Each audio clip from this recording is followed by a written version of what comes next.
Hey everybody, it's JMO here. Thanks for tuning in to another episode of Dripcast. Today we're checking in with Phobia the Greatest, discussing her upcoming relocation to LA and her thoughts on the scene here in Salt Lake City. I'm on a mission. Remember when I had no pot to piss and no one listened. How would you characterize the work you've done over the past 7 months since we last spoke? I've been dropping more of my trap stuff because last year I did Sad Girl Anthem, which was more like punk, trap type of vibe, and over a little indie and rap. And then Hate Me Now, Love Me Later is mainly straight up trap rap. Definitely. But still with that rock star energy. So I'm a very versatile artist, and I like to make different types of genre depending on how I feel in the moment. So I'm going to continue to drop rock. I'm going to continue to drop pop, whatever, honestly. Trap, rap. I wanted to point out that I've noticed that you are definitely on that trap vibe, but that your lyricism is more optimistic and positive. You got this momentum of positivity, I see. And it's really cool. I wanted you to kind of run through the track list on Hate Me Now and Love Me Later with me, and what each one sort of means to you and what themes stand out. So Gotcha. Starting with Hate Me Now and Love Me Later, the titular track. So the first track on Hate Me Now, Love Me Later EP is Hate Me Now and Love Me Later, track 1. So it's kind of everyone's going to have haters. If you're doing something great, you're going to have people that try to knock you down. You're going to have people who doubt you. But it's kind of as long as you're continuing to do what makes you happy and achieving your goals and achieving your goals and stuff like that, and really showing people, you don't have to prove yourself to people, but you're going to prove yourself to people regardless if that's what your intention is or not. So it's kind of you'll have the haters. I'll have the haters now, but as I continue to hit these goals and continue to level up and show people my big milestones, those non-believers are going to turn into believers. I love that. You know That kind of just optimism is so strong. I love that. Thank you. Yeah. Appreciate that. Yeah. So we got Moving Too Fast, and I grabbed a couple of lines from it. Don't care about a hater because I'm on my own.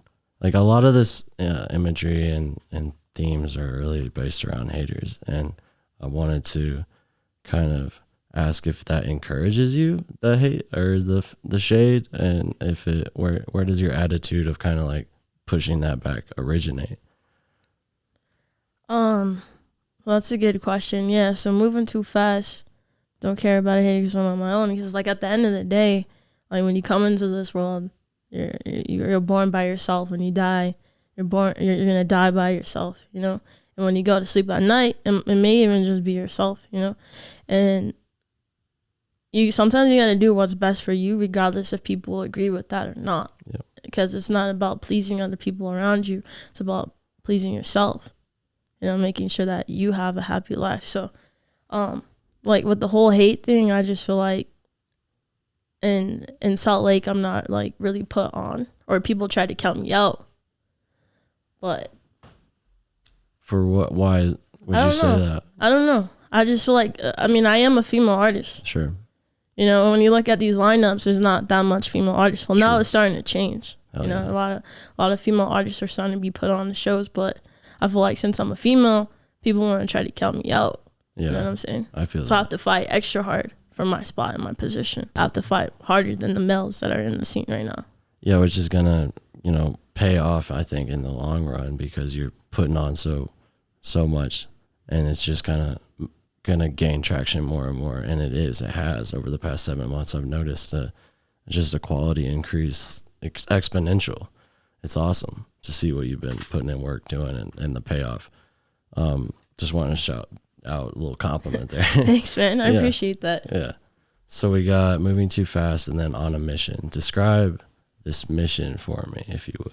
On a Mission, I actually did that song a year ago. Oh, word? Or more. So. Okay. On a Mission was produced by that boy Jimmy. Yeah. He lives out here too.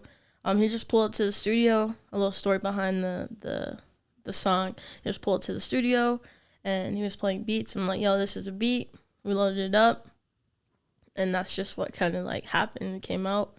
All the songs on the project are just freestyle. So if I like the beat, I feel the beat. I know that that's the beat, and then I just like express how I feel on that beat. But on a mission, it's like you gotta do what you gotta do to get where you want to go. Yeah. So you don't write anything? no. It's all freestyle, and then you like just press record. And Yeah, of course I'm not like at the Juice World level where I can. I mean, eventually I'll get there for sure. But Juice World, he'll just put on a beat and he'll make the whole song in one take, like hook, verses, and everything. That shit's crazy. not even cutting up, like just kind of goes from a verse to the hook. I didn't know He just that. does the whole like. He got to that point where he just freestyled the whole song. Like And that's that. where you're trying to get to. That's where you're like Yeah. at. Well, essentially, like recording the way I do, That's your process. I learned from Trippie Redd, Young Boy, and Juice WRLD by being in the studio with them, and I seen how they recorded, and I was like, okay, well, like from like being like like shadowing them or like seeing how a professional would record, I'm like, okay, well, this is something that I'm gonna try to do, and I didn't get it overnight. It took me like maybe a year, but now that I got it down. Hell So. yeah. I won't freestyle the whole song. Like I'll freestyle a couple lines and then like punch in from there and like do like punch ins. But I feel like, I mean, I can write still, but I'd prefer, and I think it saves a lot of time just to freestyle it Yeah. Okay. rather than writing it later and then going into the studio, or writing it and then later going into the studio and try to Matching mimic it. that same energy Yeah. that you had in that moment. It's just kind of not the same. You know what I'm saying? Okay, I hear you. That's really cool. I see that for sure. Like when you're performing, or like even at that listening party where you were just jamming to each of your tracks, like I can see the energy. It kind of translates to a performance in my eyes. When you record it, you're almost performing it for the first time live, and then it's just like you're ready to go after you're recording it. That's cool. So you got Chosen, which is my personal favorite. I love that track. Can you dive into that for me? It makes me happy. I feel like I've been getting like a lot of feedback, and a lot of people have been saying that they really like Chosen. That's sick. If you don't mind me asking you a question, why did you like Chosen out of all the songs? Yeah, I love the beat, and haters so mad because I'm chosen. Like it's just a declaration of where you're at, and it's so much like just like energy to it, and I love how it just like, I don't know, like knowing now your process, I can totally see where you just hopped into that beat, and it was just, I can feel the energy of it. It translates into this like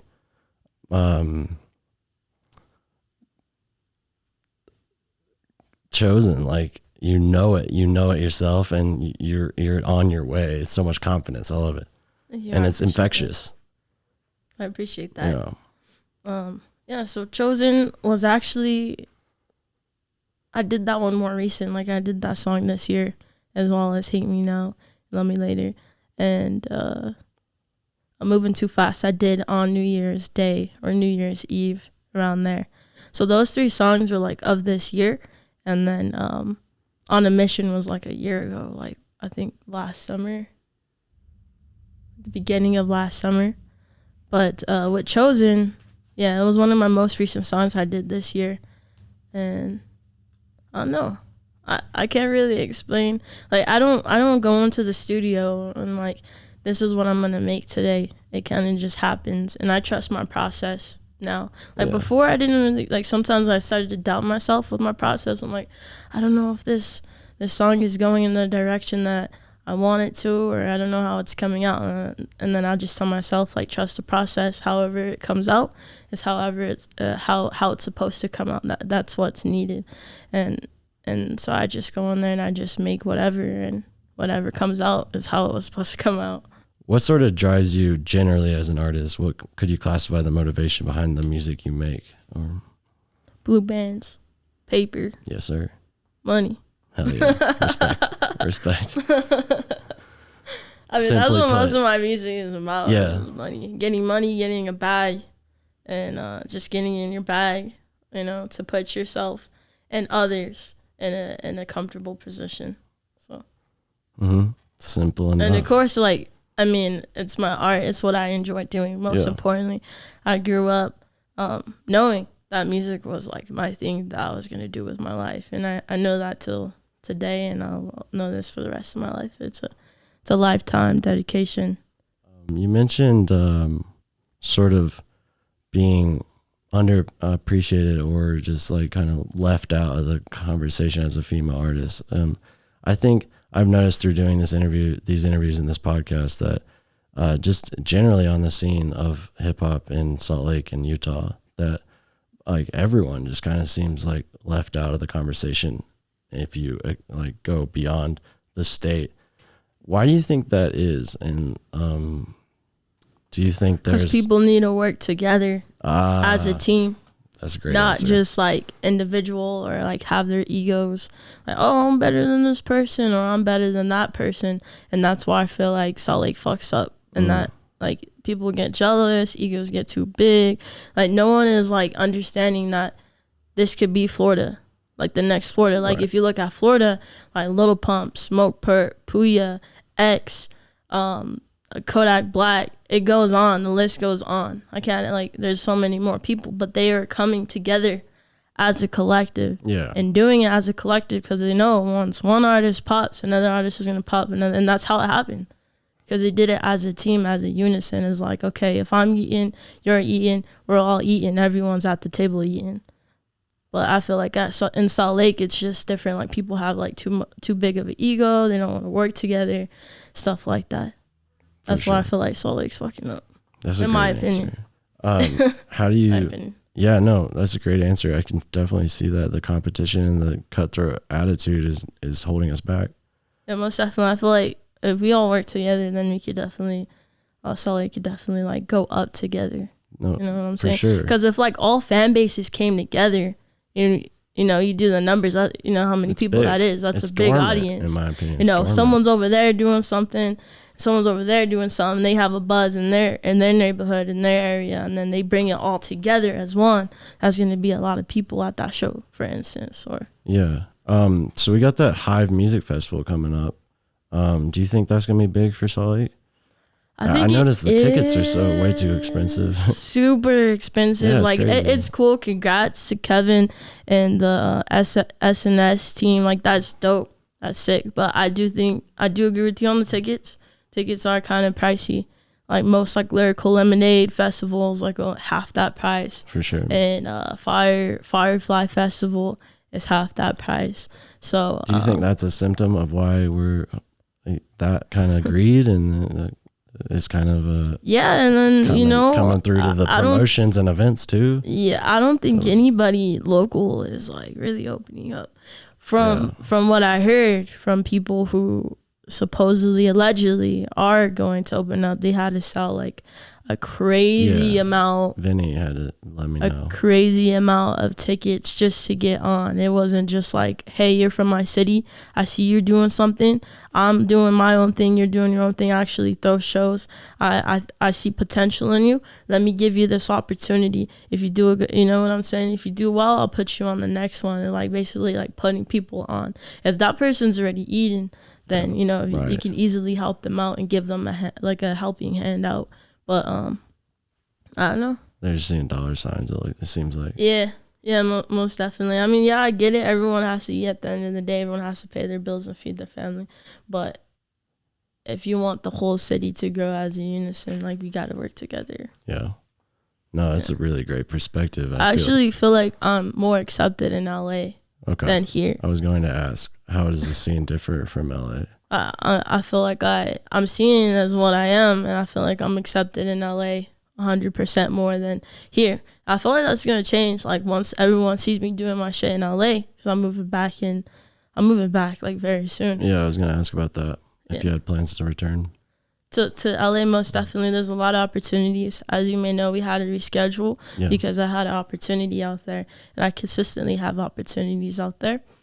So instead of like doing the whole back and forth thing, I should just be out there and really take advantage of all those opportunities. But I feel like in LA, there's definitely more love and more opportunities than here. Yeah, no doubt. That's a really, really good perspective and that you share. Even I'm learning. Like, would you have any recommendations or advice on how to kind of mend that? And I mean, but aside from just like generally come together, and do you have any specific like ideas on how we could come together? You know? Here in Salt Lake, Yeah, if it was up to me, I'd say because like, it's your hometown. Like, yeah, if it was up to me, it would be like a monthly get together with Okay. everyone. Little cipher Kind of type. like Get It Right. What's that? Like how Get It Right was doing, like Zach Ivy was doing like Okay. a Get It Right Yeah. where all the creators will come together. This was like a couple of years ago. This was like 2017, 2018. All right. We're doing like Get It Right. He was hosting Get It Right. So that was his idea. Where artists came together and they like talk about ideas and stuff and like networking and working together and doing stuff for the community. But what happened there is that once again, people's egos got too big. People got jealous. Yep. Fights. Like, I mean, For real? yeah. I mean, I don't Like physical? No. Altercations? Just like altercation. Yeah. I feel you. But that's what went wrong there. Like, I'm not trying to call anyone out, but before, like, when I was doing my own thing, I was told that I wasn't like, I couldn't sing or I couldn't play guitar or I couldn't do this and this out of nowhere. It was crazy. I was like, what? Like, I am going to sing. I am going to play guitar. I am going to prosper as an artist. I'm an artist, not a rapper. Yeah. You know what I'm saying? And then I got my first big placement on a jumper with Blue Bands. And then that same person came to me and said, hey, you know, I was just messing around. Of course. Of course. And I was just like, you know, that's kind of whack. So I feel like that's what went wrong there. But if I were to give advice, I would say do a monthly get together where everyone comes together, and then within that month, plan a show out, plan a pop up out, and not necessarily like have just the same old people on. Like, give other people opportunities to join on that Put bill, the ego, the to pride join aside. on that. Yeah, put the pride Come aside together. for sure. Yeah. Yeah, come together, because like at the end of the day, we're all human beings. Like, I don't think there's anyone that's more elite than anyone else, regardless. Like, we're all people. You know what I'm saying? What's like a dream collaboration of yours outside of as a producer or working with another artist? Let's see, artists like that I would really want to work with, that I would die happy For sure. and go to sleep happy every night knowing that I worked with, would be Joan Jett. Okay. Oh, wow. Cool. 1000%, hands down. Hell yeah. That alternative kind of influence there. Yeah, Cool. Joan Jett. I looked up to her like growing up. I would like watch The Runaways, and we actually went to go see her a couple of years ago live. So that was pretty neat. Sweet. I just think she's a badass, and like what she did for rock was amazing. You know, Yeah. first all girl rock band, first girl really to do rock. I mean, she got beer bottles thrown at her live. She's been through it all just to make that statement of like girls could rock too. So you did mention you have plans to return to LA. Do you think that if the scene were to, you know, evolve here, that you would return, or No, I'm not coming back. You're out. I'm out. Okay. I mean, I'll come back and like, you know, hit a show. Like Pride, I always do Pride. I love Pride here. Yeah. And any other festivals, like I know there was one in the works where it was called Mind the Gap, and it was all females. But COVID hit, so like festivals like that, I'll definitely come back for that. And maybe like if I'm on tour, I'll stop by. And of course, I have family here, so I'll come here and visit. But as far as moving back, I'm not moving back. Okay. I'm not coming back. Okay. I'm gonna go to LA, and I'm gonna do some crazy shit. Hell yeah. I'm Well, gonna do some excited. crazy shit by the end of this year. Okay. Most definitely. That's super that's stoked. exciting. I'm excited to, you know, be a witness. I'm excited for what you come up with, what you cook up next. I appreciate it. Yeah. Well, I did want to say I appreciate you inviting me to that listening party, and on the real, like, this wouldn't really be going on without your encouragement. So thanks for like getting me to like make that next step and like get Dripcast as a sole proprietorship and everything. So thank you. Congratulations, Yeah. man. You deserve it. Yeah. Thank you. So Yeah. we're going to see where this takes me, and we're going to witness what LA has in store for you. Well, thanks again for coming on the show. That's pretty much it. Of course, man. Thanks for having me. I appreciate it. Haters always mad 'cause I'm